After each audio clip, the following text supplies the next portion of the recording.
So, Kung Pow. Yes, Kung Pow. So, this was a movie that Alex and I grew up with. It's one of the first movies I know we watched together, and I think it was one of the first things I ever showed you when we met. I think so too, and I remember thinking it was hysterical. It is. It honestly is. Yeah, it's really interesting. I can say most comedy movies, I guess I'm cynical or something, but most comedy movies, I just smile at or chuckle. I'll laugh at one scene. Yeah. But Kung Pow is like one of the only movies that consistently makes me crack up still. It's because it's weird. It's not like normal jokes. It's just weird ass shit going on. It's hilarious. Now, for those of you that don't know, Kung Pao's sort of like a, what would you call it? It's like a parody. Yeah, it's a parody. Using like footage from the old Chinese movie Savage Killers. Yeah. But they green screen like more people in, and yeah, like the main character is like a whole completely different actor. I would say it's almost like an abridged in a way. Kind of, because like they dub over all the characters, but it's like obvious. It's really They take advantage of the whole English dub to the comedic effect. Yeah, that's kind of like the whole idea of the movie. So yeah, well, I mean, so did you like it overall, or what do you think about it? I mean, the plot's pretty self-explanatory, you know, like this dude is okay, the intro, I said this earlier, but I kind of think it's silly. I feel like it's overdone. It's essentially, you know, starts off with these parents in this house with their kid, and then, you know, big evil bad guy comes in, kills the parents, then the baby survives, and, you know, it's a revenge mission. Yeah, it's like this whole Harry Potter, like, ooh, fucking, you know, it's like, whatever, nothing special, but I think the intro's, like, funny. Like, it sets it up, but it also gives it, like, that this is a parody kind of message, because, like, the baby gets up and starts pissing on the bad guy and starts fighting the bad guy, so you're like, oh, okay, it's this kind of movie. Yeah, see, okay, that brings us into something I've been wanting to talk about. So most people I know that watch Kung Pow, most people I know don't like the cow scene. They think they think that's like the one part of the movie that should be removed. I personally thought it was good. I liked it. I didn't mind it at all. Yeah. I thought it was pretty funny. Like, maybe it's a little too long, but I liked it overall. I thought it was funny. I like when he starts playing with the cow's nipples. Okay. But what I don't like is the baby scene pisses me off more than the cow scene.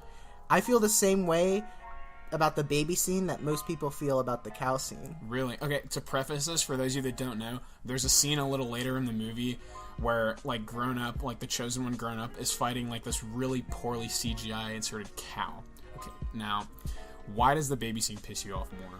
Because I don't like that that's the opening joke, that they're all fighting this, like, baby, and it's, like, PlayStation 2 graphic baby, like, jumping around in the dark, beating up these guys. I think that's the joke. I know.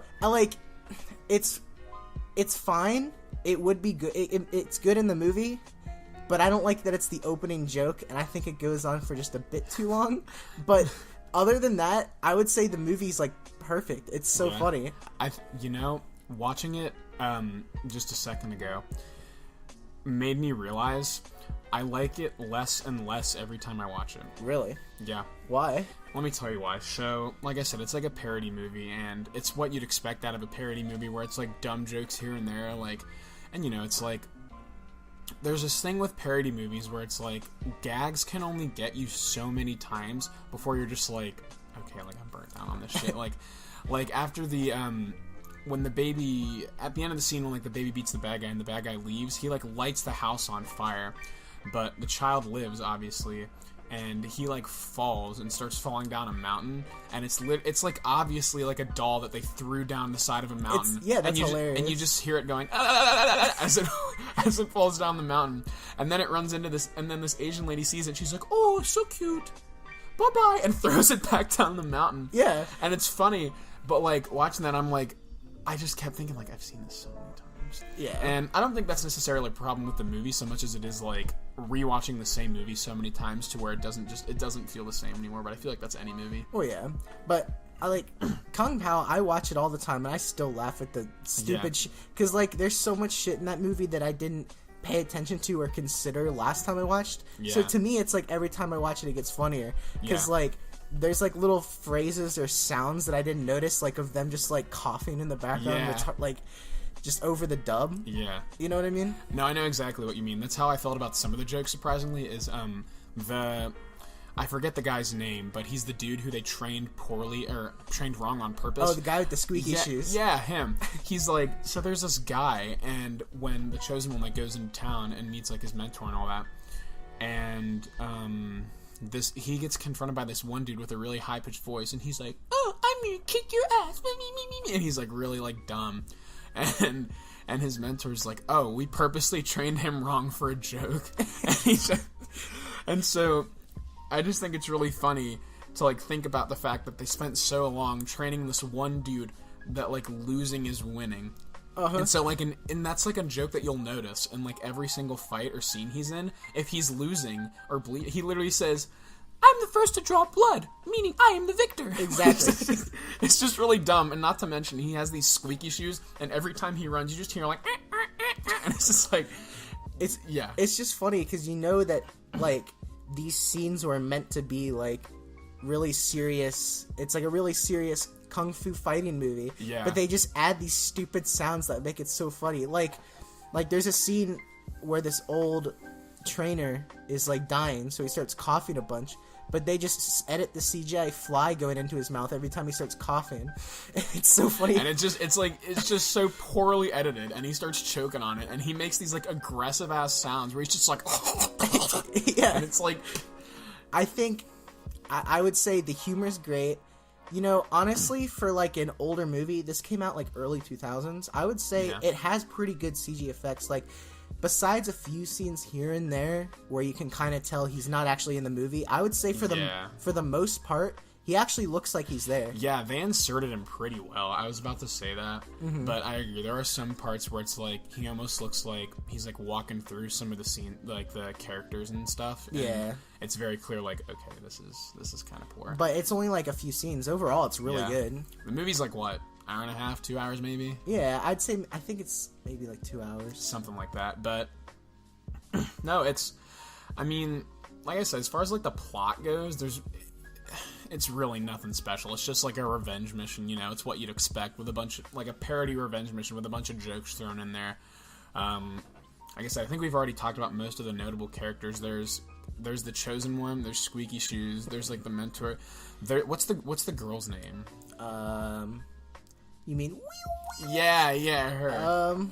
I can't remember. Would you call her a love interest? Yeah, she's the love interest. Technically. She falls in love with the main guy. Yeah, she's like, so it's like this Chinese girl, and she's like the main woman / love interest, and the catch is like, she sounds like this, and she sounds really weird, and after, like, almost everything she says, she makes, like, these weird ass sounds. So she'll be like, I think it's like when she's worried, she'll be like, oh my god, are you okay? Yeah, exactly. It's just, like, never touched upon. You just I would say, like, they actually made a really good plot out of just fucking around. You Like, think so? in general, there's a lot of movies that are made of just, like, two guys fucking around, and usually they're just, like, so stupid and, like, just they make no sense, and it's just supposed to make you laugh if you see it once. Yeah. But I think Kung Pow, they actually put some effort into it. Yeah. Like there's some, like, budget put into that. I'll agree with you on there, because it's like they managed to stick to a plot the entire movie, and that's a lot to say about a parody movie, because, like you said, a lot of them would just kind of, like, be like, oh, this is a parody, it doesn't matter, and just kind of veer off. I mean, there's some parts where they veer off for a small joke. Well, that's what I was gonna say. Like, Kung Pow definitely does its share of veering off, whether it be, like, the cow scene or, like, you know, any of those scenes where it's just, you're kind of wondering, what is this? What purpose does this serve? But it's usually funny. Yeah, but it's usually funny, and it does a good job of, like, sticking to that, like, okay, he may be doing some dumb shit, but you can tell, like, he's trying to find Betty, or he's trying to find Betty's the bad guy. Yeah. And he's, like, still on this mission, so. Yeah. I think probably one of the funniest characters in the entire movie is the villain. Yeah. He's so stupid. the way he talks and the things he does is so stupid. Yeah, like when he wants to change his name from whatever it is to Betty, like he announces that he's changing his name to Betty, and the chosen one. This is before like he knows that the grown-up chosen one is who he is. He goes, "That's a girl's name," and you just see Betty like get up and throw his jacket down in anger, Yeah. Like he's so offended by what he just said. They just immediately cut to a fight scene from the original movie where he gets fucking mad. Exactly. It's actually really funny. Yeah, I thought that was pretty good. And then I think some of the training sequences are pretty funny too. Like, there's a scene where the chosen one he's like trying to build endurance, and he wants these like his, I guess, teammates or like disciple, who cares, to like hit him with like wooden bamboo sticks. Oh yeah. And he's like, to build endurance, he's like, "Now don't stop unless I give the signal." And so they just keep beating the living shit out of him, and it's to the point where he's like on the ground, not even breathing, and they're like, "Guys, should we stop?" Oh yeah. And they're like, "Well, he said wait to give the signal," and then they start hitting him, and the dude's like, "Guys, come on, we should stop," and he's like, whatever, and then they just all beat the shit out of his dead body. Yeah, and that's hilarious. Like, yeah, The only scene in that movie that makes no sense to me, a lot of people say the cow, but like I said, I don't mind the cow. Yeah. The scene that throws me off is the one tit girl. There's a character with one boob. Yeah, that actually comes right after the scene I was just talking about, and that throws me off for a reason you mentioned when we were watching it.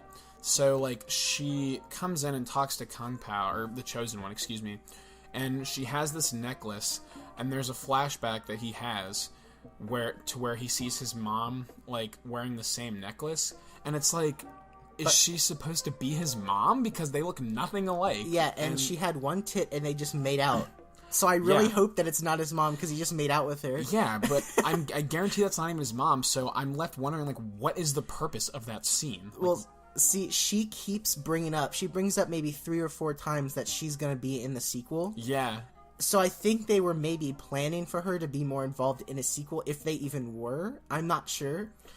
But, like, she never comes back in the entire movie. Honestly, it could just be, like, a gag. Like, I wonder if, like, they're just going for it to not make sense in that aspect, because that would make sense, seeing as how, once again, it's a parody movie. But, like, why flash back to his mom wearing the necklace, though? To show that it has some sort of relevance, I don't know. I'm wondering the same thing. Because the only thing that she does in the entire movie is she comes down, fights him for like 2 seconds, makes out with him, and then says, "Wow, you're the chosen one. Don't go to the cow," and then she flies away. Yeah, it's kind of makes no sense. And then he keeps staring at her one titty. Yeah, he keeps thinking about it. And okay, the funniest thing, or I wouldn't say funniest, but the weirdest thing to me is why he is the chosen one. He's the chosen one because he has a tongue with a face on it. Yeah.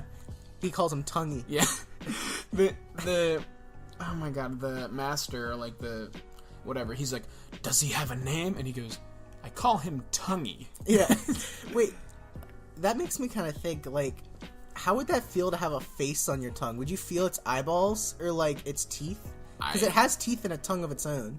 You know, funny you say that, because there's a scene where he, like, feeds his tongue, like, a piece of, like, rice or a noodle or something, and I'm like, what does it feel like if your tongue starts eating? Like, you probably feel the food going down your tongue. That's like, fucking weird. where does that go, you know? It's like, not attached to your stomach or anything. No, it's not. It's not. Your tongue stops somewhere, so...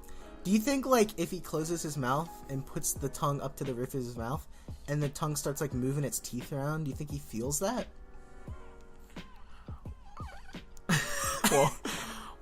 Well, why would the tongue's instincts be to move its teeth around? I don't know. It's just like feeling like eyeballs rolling around on your tongue. Does the tongue have a mind of its own, or is it like controlled by the chosen one? No, it's like it's not controlled by him. It's his own creature.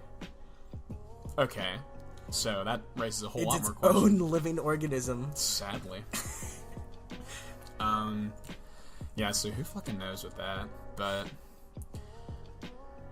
there's just, honest to God, this entire movie is just like we said. It's just a parody movie on a Chinese revenge flick that's got like ungodly amounts of weird jokes thrown in, and like some of them make sense, but some of them just do not. Like the cow scene, like the uniboob chick, just don't make sense. And it's funny, don't get me wrong, but there's a few that feel like they drag on for too long.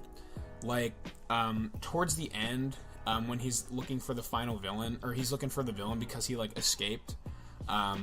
There's a scene where his master's dying, and then he dies. And then, like, literally the next scene, like, he's in the same area. The girl dies, and then the dog dies, and they all kind of die in that same fashion where they're on the ground, like, bleeding out, and he, like, holds their face, and they just kind of die, and he's like, oh, whatever. But then it's like you hear this uplifting music, and all of a sudden, oh, Master, you're alive. He's like, I just laid down. Why did you run away? He's like, I don't know. He's like, just because I wanted to lay down doesn't mean I died. And he's like, I guess it makes sense. And then victory music, then same thing happens with the girl. And she's like, why did you leave me? I wasn't dying. And then same thing happens with the dog. And it's like that whole entire scene takes like 6 minutes. And it just, I think that's the point, though. It's supposed to be like, oh my god, over and over. I get that. And if that's, I'm pretty sure that's what they're going for, like you said. So that's well. But it's like, I just can't help but like cringe. Like, oh my fucking god. Like, it's so aggravating. I think, but yeah, I would say, to me, Kung Pow is one of the funniest movies to me.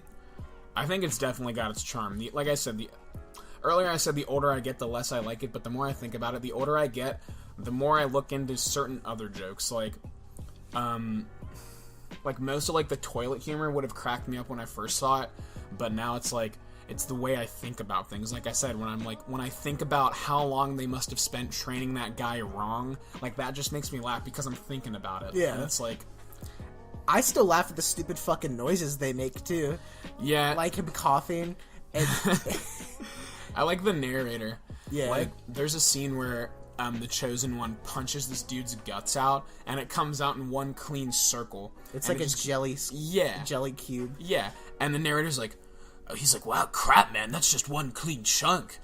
You think that wouldn't even be possible considering like cartilage and bones and organs, and it's just he keeps going for like a minute long. Yeah, he just keeps going on, and it's just like we get the fucking point, and that's funny. Yeah, I like when a lot of the characters like just like there's so many scenes where the characters will just keep having dialogue and they didn't have any more for them to say, so they're just like yeah, I noticed that. That's a funny part. There's also scenes where the character is visibly talking, but nothing is, like, they don't say anything. Like, there's a scene where, I think the girl goes up, she's like, have you seen the Chosen One? And you see this character she's talking to, like, his mouth is moving, but then he just goes, I don't know. Yeah, exactly. And like I said, they use the English dub to their advantage. It's pretty hysterical the way they use it. And how like a dog will bark, but then you won't hear the sound for like, I kid you not, like 15 seconds, and it's pretty clever. That movie is so funny to me. I think I saw this movie when I was maybe, oh god, at least 4 years old. Really? And I remember I watched it all the time, and I used to love every single scene. I still do. But, there's this one scene where, the main girl says to the guy, I'm a little tiny horny hanny. And I didn't know what that meant, so I went up to my mom and just looked her in the eyes and said, I'm a little tiny horny hanny. I was maybe like 6. What did she say? She said, what the fuck? I can hear her going, what the fuck? Yeah, I definitely, I didn't get in trouble because she knew I didn't know what I was talking about, but, like, she told me not to say that again. Well, glad you got a good takeaway from that. I think that was maybe the first movie we watched together. No, that's what I think that's what I had said earlier. Yeah. That's the first one I recall us watching together. Because, like, I actually don't remember another movie before that. No, neither do I. Whenever I thought of you, I thought of movies like Kung Pow or like weird parody movies like that, like obscure movies that I had not heard of anywhere else until like hanging out with you, where you're just like, oh, have you seen this? And I'm like, no. Yeah, well, the reason I know so many obscure movies is because my father, he loves movies that no one's seen before. He thinks he's like this treasure trove of good movies. Half the time they're good, half the time they're awful. Well, is it like awful good or like awful bad? In the sense that like it's funny. Usually awful good, but occasionally it'll be awful bad. I meant to say awful bad the second time, but you know what I mean. Yeah. Because I feel like The Room is like a classic case of awful good, where it's so horrible you just can't help but laugh. You know, like, I did not hit her. Aha! I would say this is the most well-made parody movie I've ever seen. You think so? Yes. The older I get, the more I appreciate dad jokes in movies. Like, those are things I look for recently. Those make me laugh more, but I'd go on a limb and say I agree. Like, most normal, like, rom-coms or normal comedies don't make me laugh that hard. They make me... I enjoy them, and they make me smile, and like I said, I'll giggle or laugh. Yeah. But I don't crack up like I do at this movie because of the... It's just the sounds for me. The sounds they make crack me up. I'd say I like this movie as a parody flick. I really liked the Twilight parody, Vampires Suck, and there was one for the Hunger Games. The name escapes me at the moment, but I thought it was really funny. I didn't like Vampires Suck at all. Oh, did you not? No. I thought it was funny when I first saw it, just because my sister, like, dragged me through watching Twilight, or it might not have been my sister, it might have been one of my friends, but regardless, I was like, this is funny because I think all these things when I watch Twilight, so... Yeah. It's just, that's the thing I really appreciate about parodies, is it's like pushing the stereotype and exaggerating it, and it's funny. It's good. The thing about parodies, I think, is that in general, I like parodies that can make you laugh even if you don't know what it's parodying, because that's how you know you did comedy well. But if it only makes you laugh if you know about the inside jokes from the thing it's parodying. I agree with you, because that's something I've realized, is that so many movies or so many forms of media reference so many other forms of media. Like, there are references thrown into literally everything, and like the more versed I get in like movies, television, whatever, the more references I notice and things that I'll like go back and play or go back and watch, and it wasn't funny until you knew about it. Yeah, exactly, and that's what I'm getting at, is like, I laughed at a lot of these jokes before I knew what it was referencing, and like you said, that's really good, because it's like, okay, we need to make them laugh even if they don't get this, because if you're just relying on references for a movie, it's going to be unsuccessful. So that's definitely a takeaway point, and definitely like a thumbs up on their part, is like, that's pretty good if they can manage to do that. Yeah, exactly, and I think that's really good. When it comes to writing comedy, I think there's plenty of different ways you can do it, and some people, and there's always going to be different opinions. There's always going to be a group of people that hate this form of comedy and love this form of comedy, and it really just depends on the audience and the person. I don't think there's ever going to be a subjectively good comedy movie, because everyone has different comedy, especially generations of people. Like, I would say most, like, 50-year-olds have a much different sense of humor than our generation. For sure. I mean, there's occasional, like... I mean, yeah. You know, like, some dude... I'll be watching Tom and Jerry, and he'll bonk Jerry on the head with some shit. Me and my dad will go, oh. You know, like, I'll see some deep-fried meme on Reddit, and I'll cry laughing, and my dad will look at it like, what the fuck? So, yeah, as far as Kung Pow goes, I definitely think this is... You know, it is what it makes itself out to be. It's definitely, like, a really good, like... You know, like, Chinese fighting movie parody, and it does really well at what it aims to, and it gets a good laugh while it does it. Yeah, for sure. I don't have really many complaints than the few things I said, and the few complaints I have don't ruin the movie in any way for me. They don't turn me off. Like I said, it's bad to call them complaints. It's just things I've noticed. Yeah. That, like, I probably would have done different, but... like I said, it doesn't ruin the movie, so it's still, like, a really good movie in my opinion. Yeah, exactly. That's a really difficult thing with parody movies, is to try and nitpick certain things, because you can't tell if they did that on, like, if what they did was accidental or if it was purposeful to, like, enhance, like, the quote-unquote shitty quality of the movie, to make it, like, funny bad, you know? Yeah. So, but I think a lot of this is, like, noticeably intentional, so I think that works in its favor. Oh, yeah, for sure. So, well, what would you rate this movie? Out of 10, I would definitely give this, like, I'd say an 8, because I think it, you know, like, if a movie does what it needs to do, you know, like, all, like, comedy or little hints thrown in there, or, like, establishment aside, you know, that's, like, a 7.5 for me, if it just, like, does what it tells you it's gonna do. And then, like, if it really wows me, then I'll give it some extra points, but I think I'd also give it, like, another 0.5, just because, like you said, I think it's funny. I think it, you know, I think it has a lot of things thrown in there. It's definitely a good parody. It makes me crack up, makes me laugh. Yeah, overall, I think it's good. I give it an 8. I would actually rate this movie a little higher, because Yeah. I still laugh at it every time I watch it. I would give this movie maybe a 9. A 9. Maybe a 9. Maybe even a 9.5. Yeah. It depends on how I'm feeling.